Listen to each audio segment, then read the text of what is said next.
So if you're a golfer who struggles with ball striking, struggles with getting good distance out of all your shots, today's video is going to be perfect for you, because I'm going to show you how you can swing slower but hit the ball further.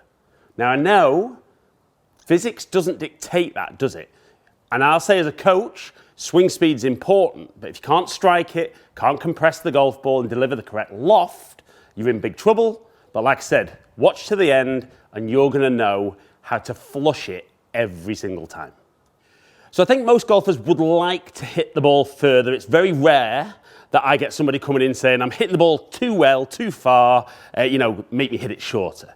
So what a lot of golfers will understand is obviously if you can swing quickly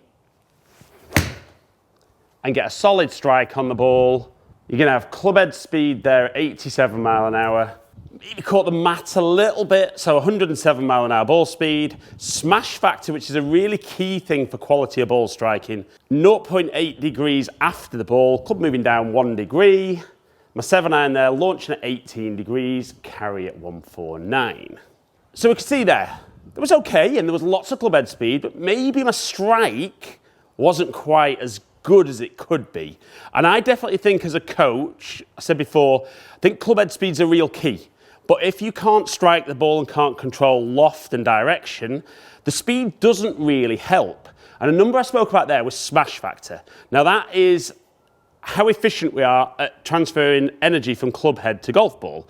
And the higher the smash factor, the better the transfer of energy. So the maximum on TrackMan's 1.5, and that's with the least lofted club like driver. And as the loft gets a bit more, the ball goes up rather than forward, so smash drops off.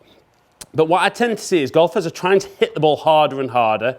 They tend to, even if they get a decent strike,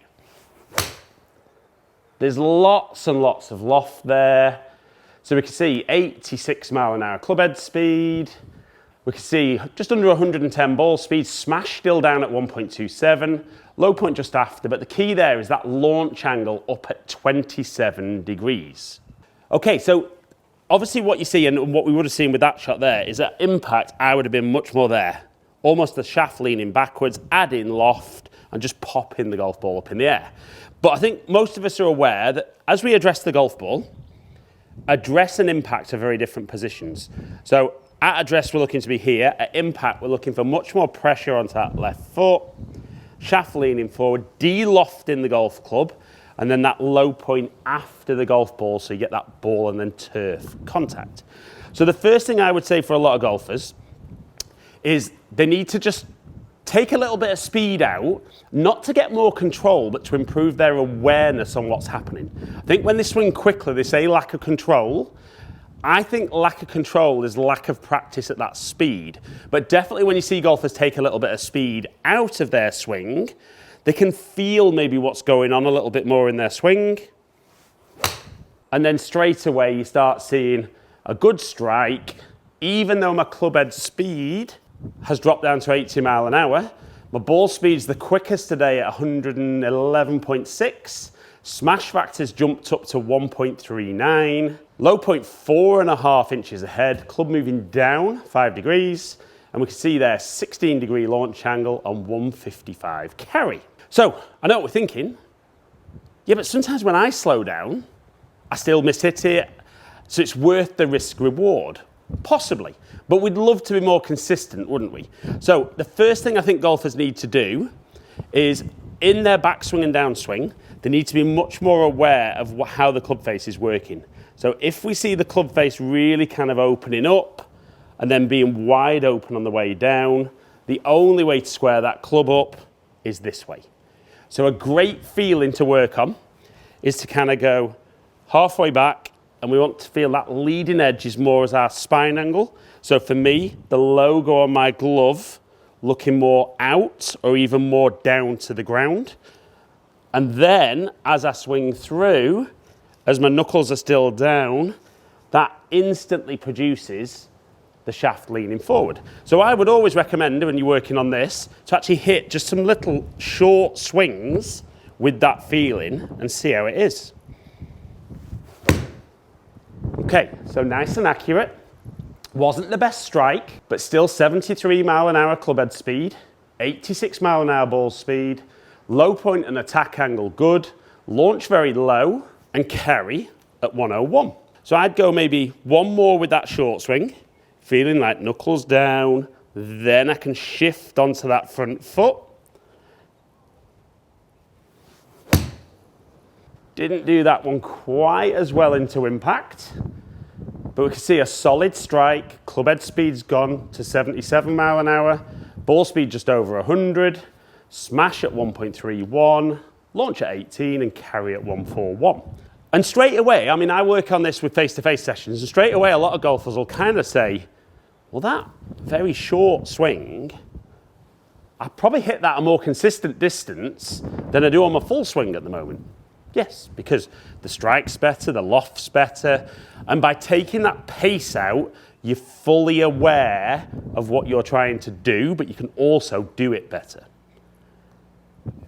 Okay, so then I would go a little bit longer in that swing, still feeling knuckles down, and then try to rotate through to keep the loft off the golf club. So again, better, haven't quite held the club face where I needed an impact, but 82 mile an hour ball speed, 104 ball speed. Smash has gone down a little bit because there was a bit more loft with the club face being open, but everything else pretty solid. And we want to do, I mean, there's not a hard set number, but I would say you want to do at least half a dozen each time, trying to get some awareness, get that feeling, and try to get things to match up. So again, slightly longer with the same feeling. That felt really good. So still just under 83 mile an hour, which always frustrates me that feels like there's so little in that, but nearly 116 ball speed, smash at 1.4, attack angle 5.8 degrees down and launching pretty low to be fair at 12.8, but I'm definitely starting to feel there much more compression, lack of loft, ball coming quicker off the club face, and that's why even though I'm putting less in, ball speed's going up and the ball's not really going any shorter than when I'm doing the full one. So again, let's go one more, taking that speed out. And again, feels so easy. 83 mile an hour, nice control on the direction because that club face control's good.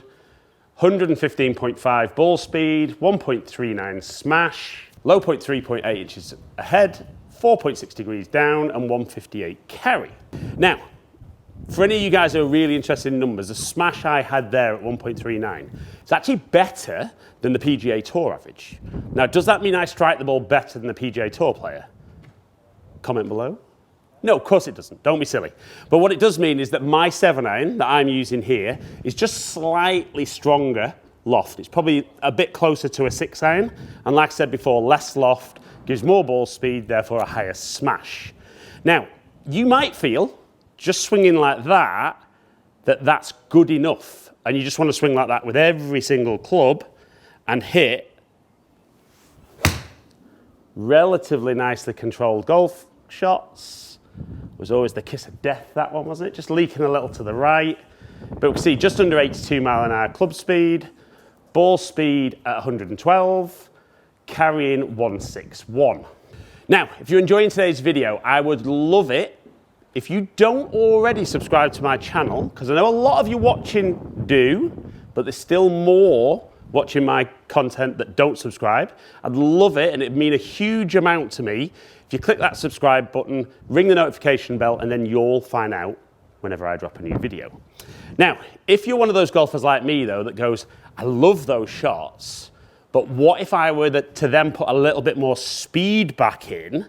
Well, the idea is now you've got some awareness and you can feel what you're doing.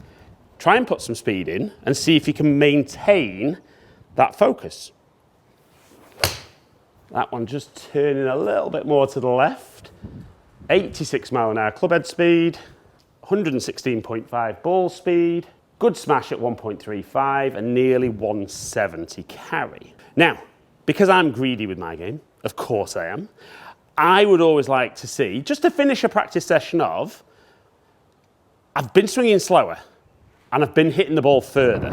But if I then really try to put some speed in, what can I get out of those shots? So just a little bit more drawy than normal, but 88 mile an hour club head speed, 123 mile an hour ball speed, great smash at 1.4, nearly 180 carry, and pretty good direction. Now, I definitely think if you're going to swing quickly and incorporate what we've spoken about, you will hit more poor shots to begin with because you're not as practiced. And the idea of today's video was definitely to feel that can we get some control on the club face so that we get that compression, keep some loft off, take some speed out of your golf swing, but actually start hitting the ball more consistently and further than you normally would. And that's a great example there at 83 mile an hour club speed, 113 ball speed, and 165 carry. So guys, hopefully you've enjoyed today's video. If you have, like it and share it, comment below and I'll get back to as many people as I can. There's another video just there that hopefully will help you improve your golf. Hopefully catch up with some of you guys down here soon. Stay in contact.